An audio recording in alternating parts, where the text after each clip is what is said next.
Bonjour les excellents, dans cette vidéo, exercice niveau seconde en chimie sur le chapitre de la mole et des quantités de matière.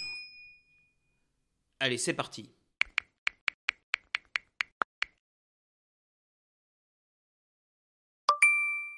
Un alliage est le mélange d'éléments métalliques. Certains alliages métalliques appelés verres métalliques ou métaux liquides ont des points de fusion particulièrement bas. Ils pourraient bien révolutionner l'impression 3D dans les prochaines années en permettant la confection de pièces en métal aussi aisément que celles actuellement réalisées en polymère. Les alliages cuivre-zirconium, comme celui de composition chimique Cu46 Zr42Al7Y5, sont particulièrement prometteurs. La formule chimique d'un alliage est décrite de façon identique à celle d'une espèce moléculaire. Cela permet de connaître les différentes proportions des éléments chimiques dans l'alliage. Par exemple, l'alliage cité ci-dessus contient 46 atomes de cuivre pour 42 atomes de zirconium, 7 atomes d'aluminium et 5 atomes d'yttrium Y. Ensuite, on a des données, comme d'habitude. Première question, expliquez pourquoi l'espèce Cu46 Zr42Al7Y5 est qualifiée d'alliage. Alors pourquoi c'est un alliage? Eh bien tout simplement, on nous a expliqué ce que c'était qu'un alliage ici. On nous a dit un alliage, c'est un mélange d'éléments métalliques. Et on voit ici que dans l'espèce citée, on a du cuivre, qui est un métal, de l'aluminium, qui est un métal. Les autres, on n'est pas sûr que ce soit des métaux, mais déjà il y en a deux, donc ça permet de donner le qualificatif d'alliage. Donc on peut dire que l'espèce Cu46 Zr42Al7Y5 contient des métaux, dont le cuivre Cu et l'aluminium Al. Il s'agit donc bien d'un mélange d'éléments métalliques.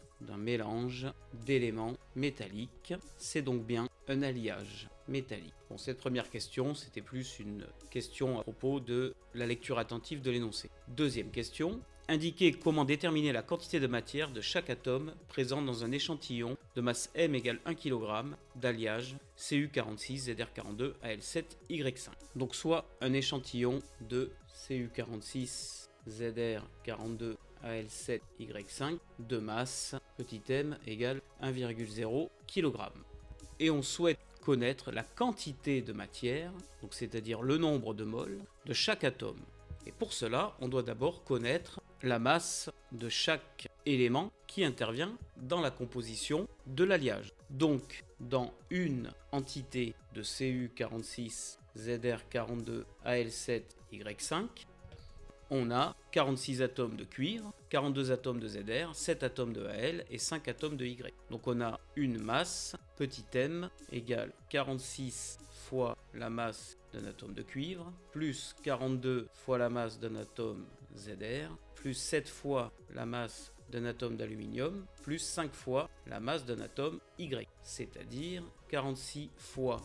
Alors la masse de cuivre, 1,05 fois 10 puissance moins 25 kg, plus 42 fois masse de Zr, 1,51 fois 10 puissance moins 25, plus 7 fois masse d'aluminium, 4,48 fois 10 puissance moins 26, plus 5 fois masse de Y, 1,48 fois 10 puissance moins 25. Et à l'aide de la calculatrice, on trouve pour une entité de cet alliage la masse de 1,22 fois 10 puissance moins 23 kg. Ça, c'est la masse d'une entité de cet alliage. Et donc, dans une masse de 1 kg, on va pouvoir trouver le nombre d'entités que nous avons. Donc, dans 1 kg, on a grand N égale M sur M', soit 1,0 sur 1,22 fois 10 puissance moins 23, ce qui nous donne 8,20. Alors deux chiffres significatifs, donc 8,2 fois 10 puissance 22 entités. On va pouvoir calculer le nombre de moles, la quantité de matière de cette entité d'alliage, donc soit une quantité de matière. Et donc pour trouver la quantité de matière, vous le savez, on doit calculer grand N sur le nombre d'Avogadro, c'est-à-dire 8,2 fois 10 puissance 22, qu'on vient de calculer, sur 6,02 fois 10 puissance 23. Et on obtient 1,4 10 puissance moins 1 mol. Donc un petit résumé, dans 1 kg d'alliage, on a 1,4 fois 10 puissance moins 1 mol de Cu46 Zr42Al7Y5. D'où les quantités de matière. Alors la quantité de matière de Cu, donc si on avait une mol de ça, on aurait 46 mol de Cu. Mais on n'a pas une mol de ça, on a 1,4 10 moins 1 mol. Et donc la quantité de matière de Cu, c'est 46 fois 1,4 fois 10 puissance moins 1, ce qui nous donne 6,4 mol de cuivre. Et c'est le même principe pour les autres éléments. Quantité de matière de Zr, c'est 42 fois 1,4 fois 10 puissance moins 1, ce qui nous donne 5,9 mol. La quantité de matière de Al, c'est 7 fois 1,4 fois 10 puissance moins 1, ce qui nous donne 9,8 fois 10 puissance moins 1 mol. Et enfin, la quantité de matière de Y, qui est 5 fois 1,4 fois 10 puissance moins 1, ça nous donne 7,0 fois 10 puissance moins 1 mol. On a ainsi pu déterminer la quantité de matière de chaque atome présente dans cet échantillon. Alors la question en fait nous demandait comment on pourrait déterminer. Bon, finalement on a tout déterminé. Et après on nous demande calculer cette quantité de matière pour le zirconium. C'est la question C. Et donc on a trouvé dans la question B que la quantité de matière de zirconium c'était 5,9 mol. Et enfin la question D. En déduire la masse M de zirconium nécessaire à la fabrication d'un kilogramme d'alliage.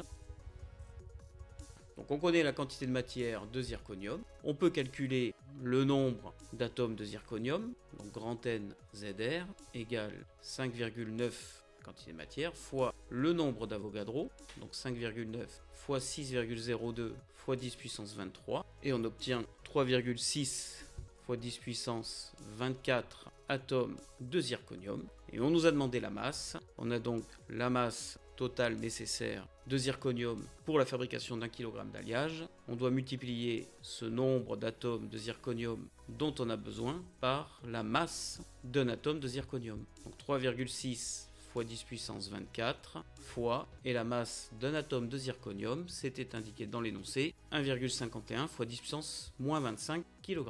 Et on trouve 5,4 fois 10 puissance moins 1 kg, soit une masse de 540 grammes. Ceci termine cet exercice. Puisque tu as aimé cette vidéo, je te mets ici la playlist correspondante et un lien vers une autre vidéo qui devrait t'intéresser.